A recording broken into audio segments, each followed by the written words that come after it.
Hi everyone, welcome all to my YouTube channel. आज फिर से आप सबके लिए एक नई वीडियो लेकर आ चुकी हूँ। बहुत ही इन्फॉर्मेटिव वीडियो रहने वाली है आप सबके लिए, स्पेशली उन कैंडिडेट्स के लिए जो 2024 की यूपीएससी की स्ट्रैटेजी देख रहे हैं, जिनको 2024 में यूपीएससी का एग्ज़ाम देना है। तो एक साल के अंदर किस तरीके से आपको प्रिपरेशन करनी है, उन सभी कैंडिडेट्स के लिए भी ये वीडियो रहने वाली है जो आने वाले 2 से 3 साल या जब भी प्रिपेयर करने वाले हैं, आपको किस तरीके का स्ट्रेटजी प्लान बना के चलना है, किस मंथ के अंदर कौन सी बुक को कवर करना है, टाइम मैनेजमेंट कैसे करना है, एवरीथिंग इस वीडियो में हम डिस्कस करने वाले हैं। 2024 के जो भी यूपीएससी एस्पिरेंट्स हैं जो तैयारी अपने स्टार्ट कर चुके हैं, लेकिन उनको समझ नहीं आ रहा कि कहाँ से शुरू करना है, एक साल के अंदर किस तरीके से सिलेबस को कवर करना है, किस तरीके से प्रिपरेशन करनी है कि यूपीएससी का एग्ज़ाम क्वालिफाई कर पाओ और अपनी प्रिपरेशन एकदम बेस्ट कर पाओ।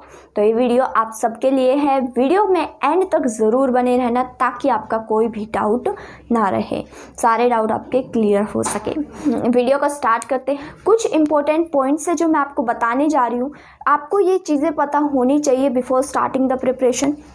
फर्स्ट थिंग आपकी आती है understand the exam pattern. Exam pattern को आपको अच्छे से समझना है।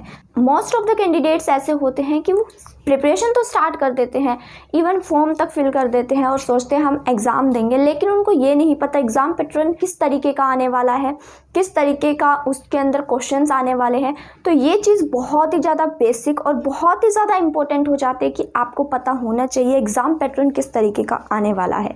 लाइक इस बार जो एग्ज़ाम हुआ है वो बहुत ही ज़्यादा टफ था, तो आपको वो चीज़ें आपको एक बार क्लियर करनी है कि क्या एग्ज़ाम में आया था। तो आपको फर्स्ट थिंग यही करनी है कि उस एग्ज़ाम पैटर्न को अच्छे से देखो कि कौन सा क्वेश्चन किस सेक्शन का है, ताकि जब प्रिपरेशन करो तो आपके माइंड में वो चीज़ें रहे। सेकेंड थिंग, सिलेबस आपको पता होना चाहिए। सिलेबस के अंदर विदाउट सिलेबस आप प्रिपरेशन कर ही नहीं सकते। ऐसे ही पढ़ते जाओगे। सब कहते हैं एनसीईआरटीज़ पढ़ो, फिर स्टैंडर्ड बुक्स पढ़ो। तो इसी तरह विदाउट नोइंग द सिलेबस आप बस करते जा रहे हो तो उस चीज़ का कोई फ़ायदा नहीं है। आपको पता होना चाहिए कि इसका सिलेबस कौन सा है, कौन से टॉपिक्स आ रहे हैं, कि जो इम्पोर्टेंट चीज़ें हैं वो आप कवर कर सको। आपको नहीं पता कि कौन से टॉपिक्स है और आप पढ़ते जा रहे हो तो ऐसे कवर नहीं होगा, क्योंकि इसके अंदर आपको रिवीजन करना पड़ता है और बहुत बार रिवीजन करना पड़ता है। तो इसी तरह विदाउट सिलेबस जाने आप पढ़ते जा रहे हो तो वो रिवीजन करना मुश्किल होगा और ज़्यादा प्रिपरेशन आपकी टफ होती चली जाएगी। उसके बाद थर्ड पॉइंट आता है कि बुक लिस्ट एंड रिसोर्सेज। आपको अपनी बुक लिस्ट तैयार करनी है कि कौन कौन सी बुक्स आपको पढ़नी है। 6 से 12th तक की एनसीईआरटीज़ पढ़नी है, स्टैंडर्ड बुक्स पढ़नी है, लक्ष्मीकांत की पॉलिटी है, स्पेक्ट्रम है, इकोनॉमिक्स की बुक है। तो ये सब चीज़ें आपको पहले बुक लिस्ट तैयार करनी है कि कौन से ऑथर की कौन सी बुक आपको पढ़नी है। एंड साथ ही रिसोर्सेज, कि उस चीज़ के साधन आपके पास क्या क्या है। आप बुक खरीद कर लेकर आओगे, यूट्यूब से पढ़ोगे, आपका टीचर कौन सा है, इस सब्जेक्ट के लिए आपको किस टीचर की हेल्प लेनी चाहिए, चाहे वो यूट्यूब से हो, ऑफलाइन हो, जैसे भी इट डिपेंड्स ऑन यू कि आपको किस तरीके से उसको कवर करना है। लेकिन ये चीज़ आपको पहले देख लेनी है कि बुक लिस्ट आपके पास ये होनी चाहिए और इसके रिसोर्सेज ये है कि आप करंट अफेयर यहाँ से कवर कर रहे हो, अपनी पॉलिटिक की बुक यहाँ से कवर कर रहे हो, कोई वीडियोज़ देख रहे हो, किसी टीचर का आपको ज़्यादा अच्छे से समझ आ रहा है, तो वो चीज़ें आप पहले ही अपने माइंड में या नोट डाउन करते हुए चले कि ये चीज़ें मेरे पास अवेलेबल है। उसके बाद फोर्थ पॉइंट आता है कि current affairs and newspaper reading. ये चीज़ बहुत ज़्यादा इंपॉर्टेंट है कि आपको करंट अफेयर से कनेक्ट रहना और न्यूज़पेपर रीडिंग करनी ही है। Newspaper reading and current affair आपको कहाँ से कवर करने हैं ये हम वीडियो में आगे बात करेंगे। तो आपका फोर्थ पॉइंट रहने वाला है कि आपको करंट अफेयर भी डेली बेसिस पे करना है। उसके बाद आता है PYQ, प्रीवियस ईयर के क्वेश्चन पेपर। देन आपको प्रीवियस ईयर के क्वेश्चन पेपर सॉल्व करने हैं, फिर चाहे वो प्री के हो या मेंस के हो। ये चीज़ बहुत ज़्यादा इंपॉर्टेंट रोल निभाती है इस जर्नी के अंदर कि आप प्रीवियस ईयर के पेपर सॉल्व करो। देन ऑप्शनल आपका क्या है, ऑप्शनल पे भी हम बात करेंगे कि ऑप्शनल के अंदर आपने कौन सा ऑप्शनल चूज़ करना है, कहाँ से उसकी प्रिपरेशन करनी है। ऑप्शनल भी बहुत ज़्यादा इम्पोर्टेंट रोल निभाता है आपका। And daily current affairs, daily के जो भी करंट अफेयर है वो आपको किस तरीके से प्रिपेयर करने हैं। तो प्रिपरेशन स्टार्ट करने से पहले ये पॉइंट आपके माइंड में होने चाहिए कि ये चीज़ें आपको करनी है। बात कर लेते हैं कि मैं आपको किन किन टॉपिक्स पे बताने वाली हूँ कि आपको ये चीज़ें किस तरीके से करनी है। फर्स्ट आता है आपका करंट अफेयर का plan. Current affair plan discuss करेंगे हम कि आपको करंट अफेयर किस तरीके से प्रिपेयर करने हैं। Then covering the GS subject, कि जीएस की जो सब्जेक्ट्स है उसको कहाँ से और कितने टाइम में आपको कंप्लीट करना है।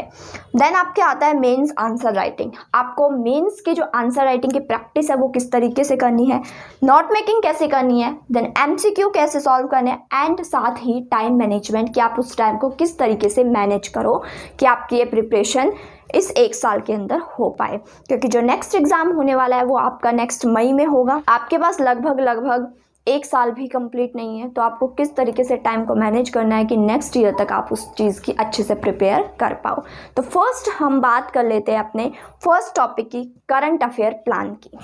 पहला पॉइंट हमारा आता है करंट अफेयर्स आपको किस तरीके से प्रिपेयर करना है, आपको क्या प्लान बनाना है कि आपके करंट अफेयर अच्छे से हो जाए। तो पहली चीज़, करंट अफेयर के लिए आपके पास 2 सोर्सेज अवेलेबल है। पहला द हिंदू का न्यूज़पेपर या फिर इंडियन एक्सप्रेस। इन दोनों में से आप कोई भी एक न्यूज़पेपर से ही करंट अफेयर करो, दोनों भी करने की आपको ज़रूरत नहीं है। कोई भी एक न्यूज़पेपर उठा लो, चाहे वो द हिंदू हो या फिर इंडियन एक्सप्रेस हो, जो आपको सही लगता है वो आप कर सकते हो। दूसरा बता दूँ, ये है आपका इंग्लिश मीडियम के लिए, कि इंग्लिश मीडियम वाले जो स्टूडेंट हैं वो न्यूज़पेपर रीडिंग ये कर लेंगे, लेकिन जो हिंदी मीडियम के स्टूडेंट हो जाते हैं उनके लिए यहाँ से कवर करना बहुत ज़्यादा डिफ़िकल्ट हो जाता है, कि वोकैबुलरी इसकी काफ़ी डिफ़िकल्ट होती है। तो आप कहाँ से प्रिपेयर कर सकते हो, किसी की भी वीडियोस देख सकते हो आप। करंट अफेयर की जो वीडियो आती है, शॉर्ट एनालिसिस जो होते हैं न्यूज़ के, आप उनसे कवर कर सकते हो। अगर ये इंग्लिश मीडियम के लिए भी अगर आपसे न्यूज़पेपर से कवर नहीं हो पाता है तो आप जिस भी टीचर की आपको वीडियोस अच्छी लगती है, जिनका समझ आता है, आप वहाँ से करंट अफेयर को इजीली कवर कर सकते हो, जो भी डेली बेसिस पे एनालिसिस आते हैं पूरे कंप्लीट। तो इस तरीके से आप अपने करंट अफेयर को लेते हुए चलो। करंट अफेयर को आपको टाइम कितना देना है, डेली के 2 घंटे आपके करंट अफेयर के होने चाहिए। अब वो 2 से ढाई भी हो सकते हैं, 2.25 भी हो सकते हैं, ये आप पर डिपेंड करता है, कोई मैटर नहीं करता, आप 2 ही दो, लेकिन 2 से कम भी नहीं होने चाहिए, 2 से एक्स्ट्रा ही हो। आपको 2 घंटे डेली करंट अफेयर को देने हैं और ये डेली होने चाहिए, स्किप नहीं करना है। आज जो प्लान हम डिस्कस करने वाले हैं उन स्टूडेंट्स के लिए रहने वाला है जो डेली के 10 से 12 घंटे अपनी प्रिपरेशन को देने वाले हैं। तो आपके जो 2 घंटे हैं वो आपके करंट अफेयर को देने हैं। आपको करंट अफेयर आपको द हिंदू या इंडियन एक्सप्रेस, जिससे भी आप कवर करो वहाँ से कवर करो, या कोई वीडियोस देखो। देन आपको क्या करना है, नोट मेकिंग करनी है इनकी। नोट मेकिंग बहुत ज़्यादा ज़रूरी है, क्योंकि एट द एंड आप चाहे वो वीकेंड हो, वीकेंड संडे वाले दिन आप रिवीजन करो और देन मंथली आप एक बार उसका रिवीजन करो। आपके पास वो चीज़ें नोट डाउन हो कि हमने उस दिन ये पढ़ा था, तो रिवीजन करने में कोई दिक्कत नहीं होनी चाहिए। तो आपको नोट मेकिंग साथ साथ करते हुए चलनी है। नोट मेकिंग करोगे कैसे, जैसे कि आपने कोई भी एक आर्टिकल ले लिया, तो आप जब उसकी रीडिंग कर रहे हो, उस पूरे आर्टिकल, एक आर्टिकल के अंदर 500-600 वर्ड्स है, तो जब आप उसकी रीडिंग करते हुए चल रहे हो तो आपको उसकी स्टोरी याद रखनी है, और इम्पोर्टेंट जो कीवर्ड्स आते हैं उसमें से, तो वो कीवर्ड्स को नोट डाउन करते हुए चलो, ताकि वो उन इम्पोर्टेंट कीवर्ड्स से जब आप रिवीजन करो तो आपको पता चल जाए, हाँ उस टाइम मैंने ये पढ़ा था। आपको पढ़ते टाइम ये चीज़ें ध्यान रखनी है कि कौन सा कीवर्ड वहाँ पर इम्पोर्टेंट है, उनको आप नोट डाउन करो अपने जहाँ पर भी आप नोट्स बना रहे हो। इसी के साथ एक इम्पोर्टेंट टिप ये दे दूँ कि जब आप नोट मेकिंग कर रहे हो, देन आप अपने नोट मेकिंग में सेक्शन जो है वो अलग अलग बना। ज्योग्राफी का कोई भी पॉइंट है, ज्योग्राफी से रिलेटेड कोई भी न्यूज़ है, तो ज्योग्राफी एंड एनवायरनमेंट, उसके पॉइंट्स आप एक जगह पर काउंट कर लो। इकोनॉमिक्स से रिलेटेड है तो इकोनॉमिक्स के एक जगह पर होने चाहिए, एंड देन आपके साइंस एंड टेक के एक जगह पर होने चाहिए। तरह पॉलिटी हो गई, पॉलिटी के आपके इंटरनेशनल रिलेशंस हो गए एंड इंटरनल सिक्योरिटी। इस टाइप के जो पॉइंट्स आते हैं ये आप अपने देख लेना। मैं आपको सिर्फ रास्ता बता रही हूँ किस तरीके से आप कर सकते हो, बाकी तो आपको अपने अकॉर्डिंग ही करना है। देन नोट मेकिंग करो तो आप इन चीज़ों को एक एक जगह पर पॉइंट्स बनाते हुए चलो कि यहाँ पर मैंने ये लिखना है। और जब इतना काम कर लो, 1 वीक आपका चला गया, 1 वीक के बाद देखो आप संडे को कि हमने कितना एक वीक के अंदर करा है और फिर उसको रिवाइज़ करो। ठीक है, एक वीक के रिवाइज़ करने के बाद देन आप मंथली भी रिवीजन करो ताकि आपके माइंड में वो चीज़ें रहे और आपको एक साथ रिवीजन में दिक्कत ना आए। अपने नेक्स्ट पॉइंट की बात करते हैं। नेक्स्ट पॉइंट हमारा था कवरिंग द जीएस सब्जेक्ट, कि आपको अपना जीएस किस तरीके से कवर करना है। हमने करंट अफेयर देख लिया। करंट अफेयर आपको डेली बेसिस पे 2 घंटा देने ही देने हैं। अब बात आ जाती है फिर जीएस को किस तरीके से कवर करें। सो जीएस के लिए आपके पास टाइम होना चाहिए 2 घंटा। हमने किसको दिया? करंट अफेयर को दिया। जीएस का आपके पास टाइम होना चाहिए 6 घंटे। हम बात करेंगे अब इन 6 घंटे को आपको जीएस को देना है, किस तरीके से देना है, क्योंकि बुक्स इतनी सारी है। बहुत सारे कैंडिडेट्स क्या करते हैं, लाइक 7 दिन है तो क्या करेंगे, एक बुक एक दिन पढ़ी, एक दूसरे अगले दिन, 7 दिन में 7 बुक पढ़ रहे हैं। ऐसे बहुत ज़्यादा कन्फ्यूज़न हो जाती है, ना सिलेबस कवर हो पाता है और कुछ समझ भी नहीं आता। तो आपको क्या करना है, आपके पास वीकली 7 दिन होते हैं, कोई भी 2 बुक उठा लो, 2 बुक कवर कर लो। करंट अफेयर की आप प्रिपरेशन कर ही रहे हो, 2 बुक भी कौन सी, ज्योग्राफी, पॉलिटी, इकोनॉमिक्स। ये जो 3 बुक्स हैं ये आपकी बहुत ज़्यादा इंपॉर्टेंट होती है। अगर आप फर्स्टली इन 3 बुक को कवर कर लोगे तो ये आपकी करंट अफेयर में बहुत ज़्यादा हेल्प करेगी, क्योंकि ज्योग्राफी है, ज्योग्राफी से आप प्लेसेस सीख जाओगे, मैप सीख जाओगे कहाँ कहाँ पर है। पॉलिटी उससे रिलेट कर जाती है। देन इकोनॉमिक्स, तो ये आपकी जो है, जब आप न्यूज़पेपर रीडिंग करते हो, नोट मेकिंग में और वो चीज़ों को अंडरस्टैंड करने में बहुत ज़्यादा काम आएगी। तो अपनी 2 बुक्स उठाकर चलो एंड देन अपनी कोई 2 बुक उठा लो, 2-2 का पेयर बनाकर चलो। ठीक है, और 2 घंटे आपको देने हैं अपने जीएस की इन बुक्स को। डेली के 2 घंटे आपके जीएस के होने चाहिए आपकी 2 बुक्स के लिए। ठीक है, तो 2 घंटे आपके चले गए यहाँ पर। फिर बात आती है आपके अगले 2 घंटों की, जो आपका किसका रहेगा, ऑप्शनल का। अब बात करते हैं ऑप्शनल की। मैंने कहा था कि ऑप्शनल किस तरीके से चूज़ करना है। देखो, आपने स्टार्टिंग में 3 बुक कवर करनी शुरू करी, ज्योग्राफी, पॉलिटी, इकोनॉमिक्स। तो इतने में जब आप इनको कवर करोगे, डेली के 2 घंटे दोगे, 2 महीने आपको प्रिपरेशन करते हुए हो जाए तो आपको खुद पता चल जाएगा कि आपका इंटरेस्ट किस चीज़ में ज़्यादा है, कौन सा सब्जेक्ट पढ़ने में आपको मज़े आ रहे हैं। ऑप्शनल आपको वही चूज़ करना है जो जिसमें आपका इंटरेस्ट हो। ऑप्शनल चूज़ करते टाइम आप 3 बातों का खासकर ख्याल रखना। पहली, जिस चीज़ में आपका इंटरेस्ट है वो, जिसको आप कभी भी देर रात तक पढ़ सकते हो, आपको मज़े आ रहे हैं उस चीज़ को पढ़ने में। दूसरी चीज़ क्या होनी चाहिए कि उसके रिसोर्सेज आपके पास अवेलेबल हो, चाहे वो बुक्स हो या टीचर हो, वो चीज़ आपके पास अवेलेबल होनी चाहिए। थर्ड थिंग, उसकी टेस्ट सीरीज़, मॉक टेस्ट, जो क्वेश्चन आप सोल्व करो वो चीज़ अवेलेबल होनी चाहिए। ऐसे नहीं होना चाहिए कोई भी आपने ऑप्शनल उठा लिया, कोई भी सब्जेक्ट उठा लिया और उसको शुरू कर दिया, इस तरीके से आपको कुछ भी समझ नहीं आएगा। तो ये 3 चीज़ें ध्यान रखना अपने ऑप्शनल चूज़ करते टाइम। पहली, आपका इंटरेस्ट बहुत मैटर करता है, क्योंकि ऑप्शनल ऐसा सब्जेक्ट है जिसको सबसे ज़्यादा टाइम आपको देना पड़ता है। ये जो 2 घंटे नेक्स्ट होने वाले, ये आपके ऑप्शनल के होने वाले हैं। जब आप इन तीनों बुक्स को कवर करोगे, आपको खुद पता चल जाएगा कि आपका इंटरेस्ट किस सब्जेक्ट के अंदर ज़्यादा है, जिसको आप देर रात तक भी कभी भी पढ़ सकते हो। क्योंकि जिसमें इंटरेस्ट होगा ना, आप रात को देर रात तक भी उस चीज़ पर रिसर्च करोगे, नई नई चीज़ें ढूंढ के लाओगे उसके बारे में। लेकिन इंटरेस्ट ही नहीं है तो वो मजबूरी हो जाती है पढ़ना और फिर वो कवर भी नहीं हो पाता। दूसरी, उसके रिसोर्स भी आपके पास होने चाहिए कि टीचर अवेलेबल हो, वीडियोज़ हो या जो भी आप रिसोर्सेज से जिससे भी आप पढ़ना चाहते हो वो रिसोर्सेज आपके पास अवेलेबल होने चाहिए। थर्ड, उसकी फिर टेस्ट सीरीज़ या मॉक टेस्ट होने चाहिए ताकि वो रिवीजन में आपको हेल्प करे। तो इस तरीके से आपको अपना ऑप्शनल चूज़ कर लेना है। देन आप जब इतना कवर हो जाए, देन आप अगले 2 महीने के लिए अपनी अगली नेक्स्ट 2 बुक उठा लो और देन अपनी 2 बुक उठा लो। इस तरीके से आपके 4 घंटे तो यूटिलाइज हो गए। 2 घंटे आपको डेली अपने ऑप्शनल को देने हैं, 2 घंटे आपको अपने जीएस की 2 बुक को देने हैं। आप 2-2 घंटे आपके इस तरह यूटिलाइज हो गए। ठीक है, बचे आपके 2 घंटे। जो आपके 2 घंटे बचे, मैंने कहा था 6 घंटे आपको देने हैं, तो जो 2 घंटे हैं वो आपके होने चाहिए रिवीजन के। क्योंकि आप जो भी पूरा दिन पढ़ोगे वो आपको एक बार रिवाइज भी करना है, फिर चाहे वो न्यूज़पेपर रीडिंग हो, ऑप्शनल हो, GS1 हो, GS2 हो, वो आपको रिवाइज भी करते चलना है। तो ये जो 2 घंटे हैं ये आपके रिवीजन के होने चाहिए। आप जो भी पढ़ रहे हो उसके MCQs सॉल्व करो। मैंने कहा था MCQs जो होते हैं वो आपको सॉल्व ज़रूर करने हैं, वो बहुत ही ज़्यादा बेनिफिशियल होंगे आपके लिए। तो ये जो 2 घंटे इनमें MCQ सॉल्व करो, साथ में रिवीजन करो। संडे को तो रिवीजन करना ही है, बाकी पूरे दिन में भी आप एक बार गो थ्रू बोलो क्या पढ़ा था, ताकि ताकि वो सब चीज़ें आपके माइंड में रहे, माइंड से ना निकले। अब बात करते हैं अपने नेक्स्ट पॉइंट की। हमारा नेक्स्ट पॉइंट है mains answer writing. Answer writing आपको किस तरीके से करनी है। बहुत सारे कैंडिडेट्स कहेंगे कि हम क्या शुरू में ही आंसर राइटिंग करना स्टार्ट कर दें। जी बिल्कुल, आपको स्टार्टिंग से ही आंसर राइटिंग पर ध्यान रखना है। आंसर राइटिंग ये हो सकता है कि शुरू में कैसे करोगे कि आप बिगनर हो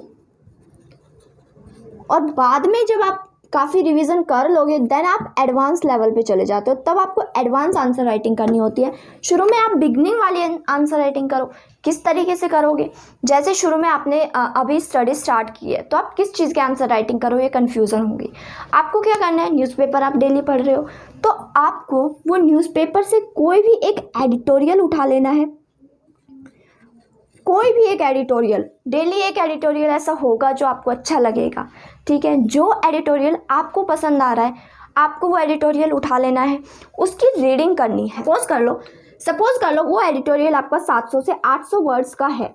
उस 700 से 800 वर्ड्स के एडिटोरियल को पढ़ते टाइम ध्यान क्या रखना है कि आपको उसके बीच में से उसकी स्टोरीज याद रखनी है कि इसके अंदर बताया क्या जा रहा है, साथ साथ उसके कीवर्ड्स उठाते हुए चलने हैं कि मुझे इस 700-800 वर्ड्स के एडिटोरियल को कन्वर्ट करके 200 वर्ड्स में बनाना है। आंसर राइटिंग आपकी तब एडवांस में पहुंचती है जब आप इन 200 वर्ड्स को 6 मिनट 7 मिनट में आप लिख पा रहे हो, देन आप एडवांस लेवल पे पहुंच जाते हो। लेकिन आपको स्टार्टिंग में क्या करना है कि आपको उस एडिटोरियल को पढ़ते टाइम उसकी स्टोरीज याद रखनी है, प्लस कीवर्ड्स को याद रखते रखते प्लस आपका फ्लो होना चाहिए कि उसके अंदर बताया क्या जा रहा था, स्टार्टिंग से एंड तक की स्टोरी। ये नहीं बीच बीच में कुछ भी कर रहे हो, नहीं, स्टार्टिंग से एंड तक की स्टोरी। लेकिन जब आप यही सोच के उस एडिटोरियल को पढ़ोगे कि मुझे लास्ट में इतने वर्ड्स इसमें से निकालने हैं, मुझे इसकी आंसर राइटिंग करनी है, देन आपको खुद ब खुद वो कीवर्ड्स माइंड में याद होते चले जाएंगे। उसके बाद आप उसको लिखो। आपने 700 से 800 वर्ड्स के एडिटोरियल को पढ़ा है, देन उस एडिटोरियल को 200 वर्ड्स का बनाकर आपके पास 1 घंटा है। शुरुआत में आपको 1 घंटा आंसर राइटिंग को देना ही देना है, तो आप उस 1 घंटे में ही आंसर राइटिंग करो। ज़रूरी नहीं है आप 6 से 7 मिनट में लिखो, 1 घंटे का आपके पास समय है, 1 घंटे में आप उसको राइट करो। हर रोज़ ऐसा करोगे आपकी बहुत अच्छी प्रैक्टिस होगी, बहुत अच्छी हैबिट बन जाएगी आंसर राइटिंग की। तो जब बाद में आप एडवांस लेवल पे जाओगे आपको खुद उस चीज़ का बेनिफिट मिलेगा, खुद देख पाओगे कि हाँ ये काम कर रहा है, ठीक है। तो इस तरीके से आपको आंसर राइटिंग करनी है और बाद में तो आपको करनी ही है। ये चीज़ माइंड में रखो कि 1 घंटा आपको आंसर राइटिंग को देना ही देना है। तो हमारे पास टोटल कितने हो गए, हमारे 9 आवर्स। नेक्स्ट पॉइंट आ जाता है हमारा नोट मेकिंग। नोट मेकिंग अब आपको किस तरीके से करनी है, को रीडिंग करनी है। रीडिंग तो ज़रूरी है ही, जो आपको करनी ही पड़ेगी। और सेकंड पे आपको कीवर्ड्स निकालने हैं। जो भी चीज़ आप रीड करते हुए चलो उनमें से वो कीवर्ड्स निकाल के आपको नोट डाउन करते हुए चलने हैं।